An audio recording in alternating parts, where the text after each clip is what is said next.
من فیلمو پخش کردم که دست به جیب‌تر بشه حمیدرضا. بعد تو دخترتو فراری میدی.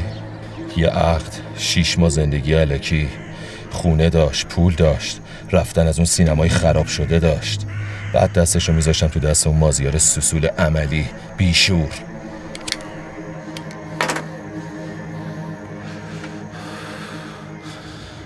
خوابی بیداری، بیهوشی باهوشی نمیدونم، ولی من این تخم طلا رو از دست نمیدم خانم سیغه‌ای تیغه‌ای. قرار نیست تا آخر عمرم راننده عموزادم باشم. منم دربندیم، ولی از نوع گشنش، تشنش، حسرت به دلش میکنم از حمیدرضا. اونقدری که به 1 میلیارد بگم پول خورد. با آسایش بگو پام نباشه، همکاری نکنه، داغ مازیار رو به دلش میذارم. شنیدی؟ جات بودم میشنیدم.